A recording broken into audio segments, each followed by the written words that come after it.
Must be your mama's car.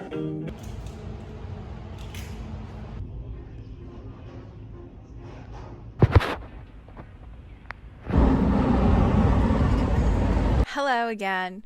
We're back with another vlog, and I have a lot to talk about. I've been wanting to film kind of like a vlog because I can't do reviews.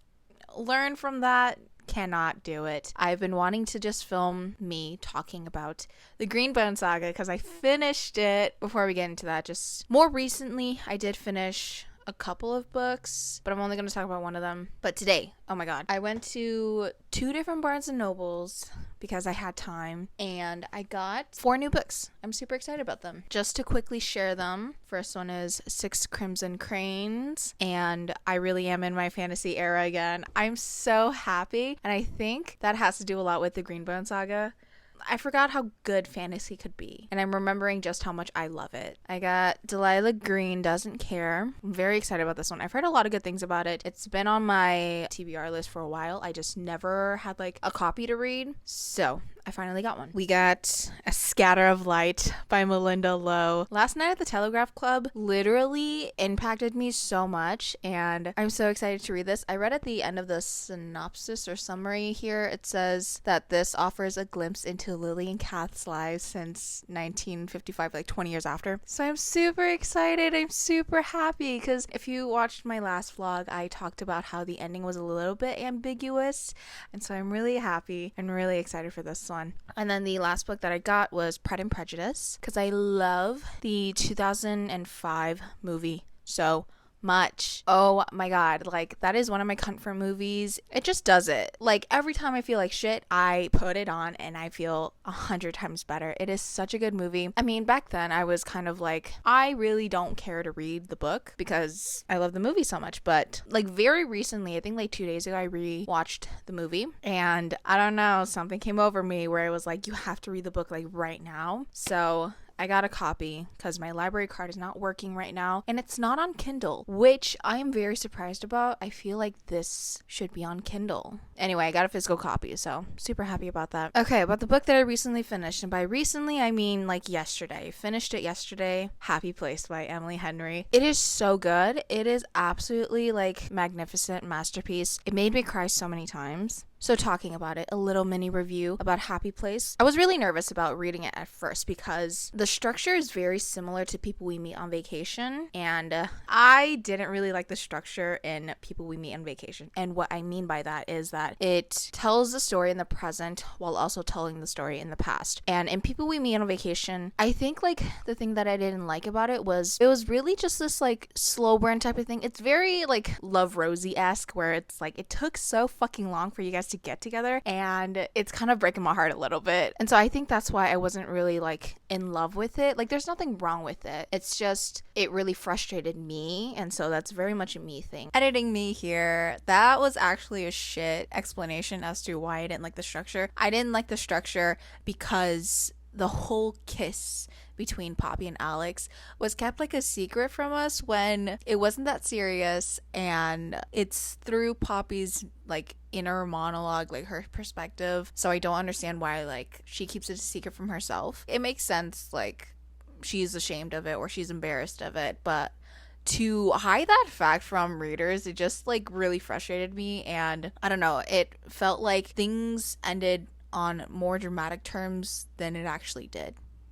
So that's my reason. The structure works, you know? Like, I'm not saying that it doesn't work. It works in People We Meet, and it makes sense because you have to understand why Poppy and Alex aren't friends anymore, and with that, telling the whole story of their friendship, and it's great. Also, for people to say that People We Meet on Vacation is Emily Henry's worst book, no, I will not take any slander. It is one of the best friends to lovers books out there, and it's so good. Just reread it again. The quotes hit the soul. It is so fucking good. Anyway, Happy Place, I like the structure in it, and it just broke my heart so much because you're reading the present where Win and Harriet aren't together anymore, but you're also reading the past where they're slowly starting to get to know each other, becoming friends, and then eventually having a romantic relationship. It hurts so much because you're reading the present and you're reading the past. With reading the past, you're kind of wondering, how did these two people who seem so perfect for each other not end up together? What went wrong? And I don't know, this book was so great. I think the thing that really got me was Harriet just describing her feelings towards Win, where she said that he is a person who could ruin her life, like when they first meet. Oh no. And then also the fact that Harriet also like refers to Win as like a phantom limb. That, oh my god, like that thing is just, oh my god. Okay, let me try to explain this in a way that makes sense. I love it when characters refer to their person like as a part of themselves. Harriet calling Win a phantom limb, and then in, what is it, the Raven Cycle series where Ronan talks about Adam, it might be the Dreamer trilogy, I don't know, Ronan and Adam, where Ronan says he missed Adam like a lung. You're kidding. It is fantastic, and I think that does such a great job with making the relationship so much more intense. It's so good. It is so good. Harriet and Win are great, and I think the structure is what I liked about it most. I liked the characters, but they weren't my favorite. I also really love the friendship aspect in this book. Oh my god, like Emily Henry served so much in this book, and it is so great. That friendship between Cleo, Sabrina, and Harriet. Yes, one of the characters named Sabrina. And I hate that she's so much like me. Oh my god. But she's rich and I'm not. But their relationship, that trio where they have so much history and they've grown up side by side, but now their paths are diverging and they're becoming different people. And just reading about that and feeling Harriet's like persistent into wanting to keep kind of like the friendship at bay. Not at bay, but like for it not to explode. And then to read how slowly it's like bursting at the seams because no one is wanting to approach the situation of just their friendship and it growing in a different direction that they never really considered. And it's so good. It is absolutely great. And the fact that in Harriet's perspective, I mean, it's all her perspective, but she talks so like emotionally about how much she loves her friends and how much they care for her and how much attention they pay to her. And I think that is like the most precious thing about friendships, where you pay attention to someone you love and it just becomes like common knowledge, like this person likes this person dislikes this, you know, that's what makes them them. And I think this book displays that so well. I don't know how to explain it other than like it's great. It's fantastic. I don't know. I read like some reviews about this book, them saying like, oh my god, Harriet gave up her job as a neurosurgeon to become like a pottery maker. Like, I'm all for girl bossing. Okay, but I get tired sometimes. I just want to rest. I don't want to always be on the grind, and I totally get Harriet on that, where it's like she wasn't happy in this job that consumed her entire life. And so yeah, she dropped it. So I think that's a personal thing for some people, but it personally didn't bother me. Also, just like, I don't know, I feel like you like might understand this book a lot more if you're a person who has felt a love so strongly that it made you want to cry. Because for sure, I felt a lot of that. It was a great book. I gave it a 4.5 out of 5 stars. I don't know, I feel like I should have read this in one sitting. 1 or 2 sittings for it to really impact me. So maybe in the future if I reread it, it'll be a 5-star. But I think for now, like Emily Henry's 4 books that are like most talked about, I think my rankings are Happy Place at number 1, Beach Read at number 2, People We Meet as number 3, and Book Lovers as number 4. And Book Lovers, again, is not terrible. I feel like I just don't have such like a huge attachment to it that I do with the other 3 books. I don't know. These books are due for a reread. I look forward to doing that in a year or 2. Who knows? Maybe Emily Henry is already like starting to write a new book. I'm excited. And guess what news came out a day after I recorded that? She is writing a new book. Miss Emily Henry is writing a new book. I think it's called Funny Story. And fantastic. I will be reading. I will be tuning in.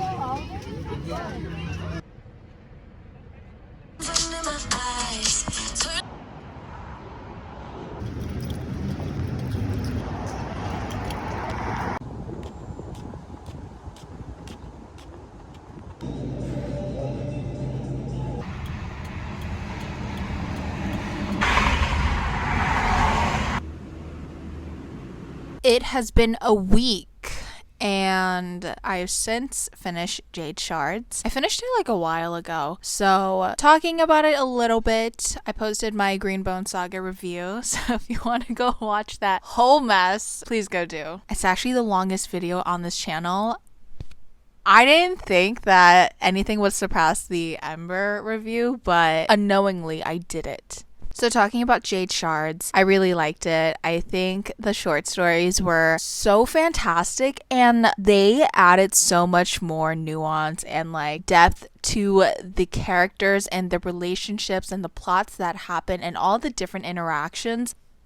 Shook me to my core, actually. So I'll talk about the 4 different short stories. So the first one is about Ayat, and she befriends this other greenbone. I think it's Ude. Ude is very good with channeling, and I didn't put 2 and 2 together. And so once we get towards the end where Ayat visits Ude, Andon pops up, and I was like, oh, wait. This makes so much more sense now because Ude is so good with channeling, and it makes sense that Andon is really good with channeling. And so that, like, literally, I didn't connect the 2 and it blew my mind. And then when we think about Aya and Andon, the times when their paths cross, I saw someone post that, like, probably every time that Ayat looks at Andon, all Ayat sees is Ude, and that is magnificent. Like, and also I love that we get a little bit of softness from Ayat. Granted, we still get the sense that she's a very brutal and kind of cutthroat character, but her friendship with Ude, the fact that Ayat probably thought more of the friendship than Ude did, I think that was like so good and developed Ayat's character even more, and so it was just so good. I loved it. And then Lan's short story, I miss him so much, and like now I totally get it. It's like coming to me right now. I totally get it how Andon is the one to basically end off the original trilogy because his connections and his ties to these different characters is like so prominent and like so deep because Lan is the one who brought in Andon. I don't know if it's said in the trilogy, but like learning, at least for me, learning that in the short story, it just made everything so much more heartbreaking, especially at the end of Jade City. Spoilers here, so if you haven't read this series, go read it. It's so good. So at the end of Jade City, when Andon refuses to wear Jade and Hilo yells at him and exiles him, when Andon goes to Lan's grave and just sobs, it hits a lot differently. Andon just wanting to make Lan proud, and just the whole like relationship that Andon and Lan had in the first book, it just like means so much more. I love Lan. He is amazing. He is fantastic. I miss him so much. And I also love with this short story, we get to see a bit of Shay and Hilo's rivalry. I thought it was so funny, and I like definitely wanted more. I think just that like teenage angst and like that sibling rivalry is just so interesting. I wanted the arguments. I wanted the fighting. It's everything. And then we go to Hilo and Wen's story. This one, with my knowledge of Jade Legacy, it's just the beginning is just all the more heartbreaking. It's great and I love it, and it's just so different reading Hilo when his story isn't centered around like the plot and like trying to propel the plot forward, and I loved it. I just love his like character type when it comes to being like a romance interest. He's just kind of everything, you know? And let's talk about Wen. Oh my god, she's actually like genius comedian, you know, because when Hilo asks Wen out, she makes a plan. She digs for secrets, and I love it. Contacting Hilo's ex to find out more about him.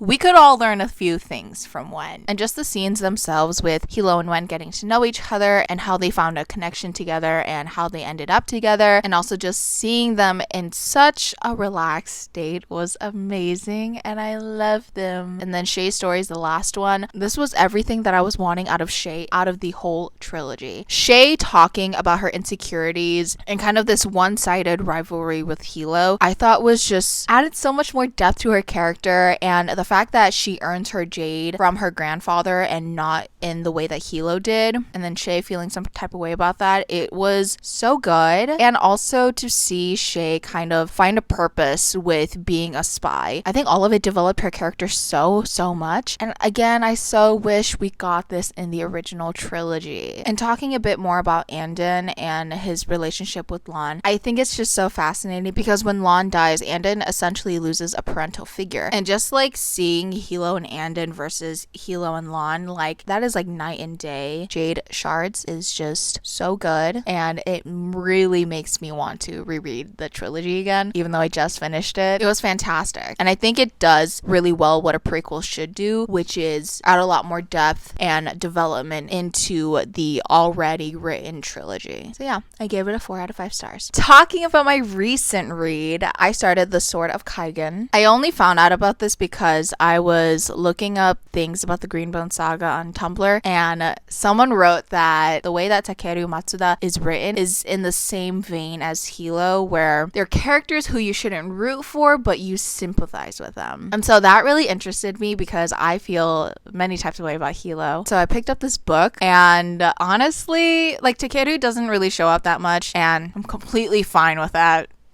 But I'm like 66% of the way in, and I got to that whole chunk. Spoilers here, so if you haven't read The Sword of Kaigen, I would recommend it. Even me having not finished it, I would recommend it. It's really good. Alon 2.0 was pulled, and I was devastated. I was absolutely devastated. Mamoru, I swear, like, I think it's quite genius, though, introducing this main character and then halfway ripping him out of the story.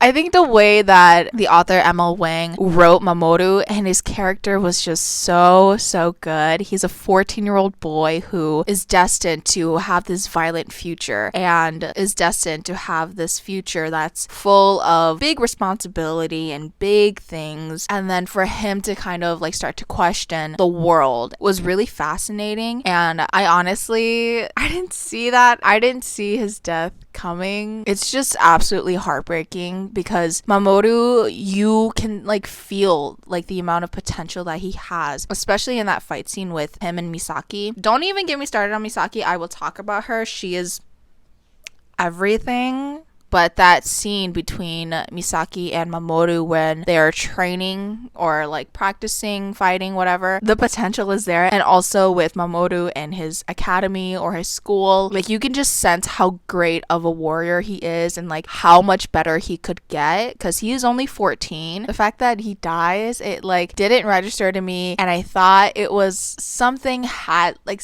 was bound to happen that like saved him, but no. And you can bet that I was crying, sobbing. It like actually physically hurt. And his death scene was written so beautifully, and it was just so devastating. I don't even know how to like describe it. Just like the beginning of this book with Mamoru, it was very much a story that felt like this warrior who is coming into their power and really learning about the world that surrounds them and what powers lie within themselves. I feel like those stories are full of hope and a future, you know, and you felt that with Mamoru. And so for that to be fucking ripped away, it was a lot. And then Misaki, I love Misaki so much. She everything to me.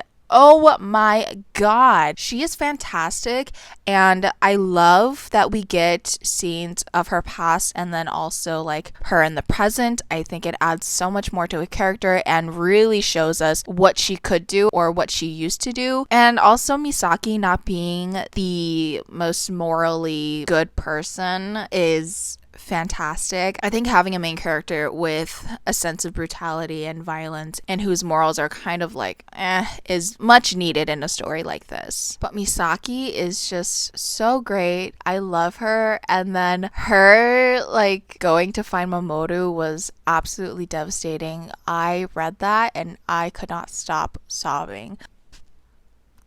Yeah, it was a lot. I am telling you now, there are quite a few trigger warnings that are very graphic, and if you want to read this book, definitely go check out the trigger warnings because it is quite heavy and it was very hard for me to read. But talking a little bit about Takeru, I don't know. From what I've seen, like reactions and reviews of people talking about him, I think he's a really complicated character because he very much follows the patriarchy, just really being an asshole to Misaki. But like he has these moments of softness and like moments where he isn't really harsh and cold to Mamoru or Misaki. And so I'm just like, what the fuck is up with this man? Like, I can't wait to finish this so that like I get a full sense of like who Takeru is. I don't even know how this is gonna end because like that whole battle scene was so long and we're in the aftermath of it. I just don't know where we're gonna go, what Misaki's gonna do. Hiroshi,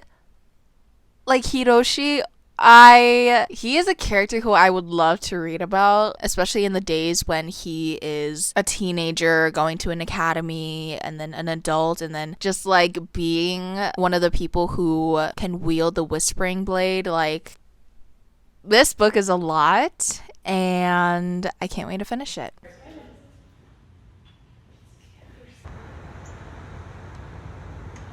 I finished The Sword of Kaigen. So here's a little small review. Talking about the characters first, Misaki. I love her so much. She is amazing. She is so fantastic. She is such an intriguing, such an interesting, and such a compelling character because she's not your typical fantasy main character, someone who is not in her prime as a warrior anymore. She has a lot of regrets. She basically fell into the role that her family told her to go into. She has so much like untapped potential there for her to be main character of this fantasy standalone book. Absolutely amazing, genius, fantastic. And then alongside that we have Mamoru, who is the typical main character in a fantasy setting, book, story, whatever that is, where he's learning how to grasp onto his power. He has a strong-mindedness that's carrying him forward and so much potential that is to be tapped in. And then like those two storylines coinciding with each other, and then our typical main character of a fantasy story, Mamoru. It was too much, actually. I know I kind of talked about this in the last clip, but it was just absolutely like devastating, heartbreaking. That is what this book is. It is devastating because after that whole middle section of the battle, it just like is a heartbreak after heartbreak after heartbreak, and it doesn't get easier. It tears at your soul, and it's so hard to get through without sobbing your eyes out. But going back to Misaki, I think she has just the most beautiful arc. It's so fantastic to see her because we get parts of her as a 14-year-old, like a teenager, and she's this very strong-willed, very much like Mamoru kind of, where she wants to lead her own life. She knows what she wants and she has such a strong sense of herself. And then in the present, like the beginning half, she has fallen into this more demure, kind of a submissive mother who cares for her family. Then once the whole middle sequence happens, we see Misaki come back into who she was as a teenager, but this time it's so evolved. She has a family to protect. She has people to protect. She has a partner who she's attached to, who she is so fucking frustrated with, and she is just such this spark, and I love her so much. And then moving back to Mamoru, I think he's just such a tragic character. I kept thinking about it even while I was at the end. The amount of foreshadowing that happens is just fantastic, so magnificent. The pacing is just outstanding. We get Mamoru and we understand his powers, and we understand that he could potentially become even more deadly than Takeru, and it's like so interesting to see this development and that kind of softness and kindness that he has within himself. It was very heartbreaking to see all of that just kind of like, you know, I saw this one post where someone said that Mamoru is like, can you imagine being Mamoru, someone who wasn't very loved by his parents, who had all this like untapped potential, who was doubted by his dad because he couldn't produce a whispering blade, and like him saving his town and dying in the process, only for then Hiroshi, the second born, to get all of that. It was oh yeah, it made Mamoru's character all the more tragic, and it hurts a lot, and I can't. It's a lot. He's just such a great character. Although I hate the Lon 2.0 that we get here, okay? I do love that we get his perspective in the beginning. Like half of the book he gets a perspective, and I think it just so firmly places Mamoru in such a strong position. He stands out so much, and even at the end when these characters are grieving for him, you're also grieving for him because you know who he is, you know who his character is, and you understood what he was thinking and the troubles that were troubling him. It was so heartbreaking. And then let's talk about Takeru, because the only reason why I picked up this book was because it was always talked about within the same vicinity as the Greenbone saga, mostly because of Hilo and Takeru. And I kind of get it, because Hilo is very much a character I love. I adore him, but I so desperately want to like run him over with a car because he absolutely deserves it, and that is the same with Takeru. I talked a little bit about how I felt about him in the other clip because we never get his perspective. It's like, yeah, we're seeing Takeru through the eyes of Mamoru and Misaki, and so he is just kind of like this very unlikable character, and we're wondering why the fuck we should give a fuck about him. But throughout their perspectives, there is this like softness to him, and so it makes us wonder like what is going on, who is he actually. And the fact that Takeru is mentioned like the first 30%, like we don't really see him at all, and if we see him it's like in flashbacks. We only get mentions of him, and so once he arrives it's very much like, okay, so who is this character, you know, this mystery character, and then we see him, we're like, you can go fuck off, actually, what is wrong with you? And then we get to the magnificent duel scenes between Takeru and Misaki. That was so fantastic. Best scene in this book. It was so good. And for it to switch to Takeru's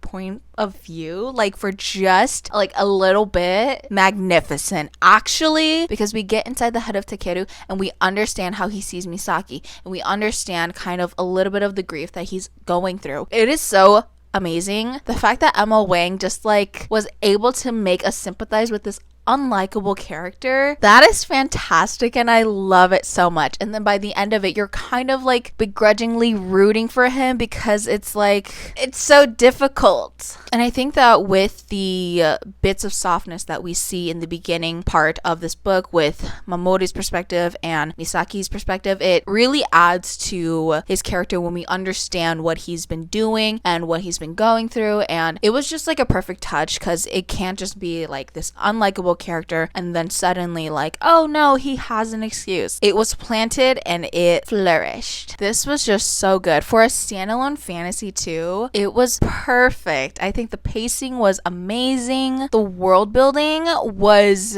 I would say it's a bit info dumpy. Like it's not info dumpy where it's like clear, but it's just a lot of like, and then this elder says this, and it goes on for like a couple of paragraphs, and so I was kind of like skimming through it. But other than that, the world building was quite good. Like I loved it, and I think it explained the world of the Sword of Kaigen really well. And then developing the different arcs with each character, like it's not a huge cast, but like we get enough of different characters to understand that, okay, this is a community of people who exist in a place, you know, like people live here. And so to get different pieces of people and then to get a little bit of growth with them, and then just seeing how they either flourish or they die or like their endings, it's just so good, and I loved it. And also, let me talk about the ending of Sword of Kaigen. I liked the growth and development between Misaki and Takeru, because again, it's Misaki's point of view that we're seeing Takeru in like this husband role. For that to really evolve after the duel scene, I thought was really magnificent, and I could feel the connection between the two, and I thought it was just so interesting, and I kind of really liked it. And then just the ending was so perfect. That is gonna conclude this vlog because it is getting really long. Thank you so much for watching, and I will see you in the next video.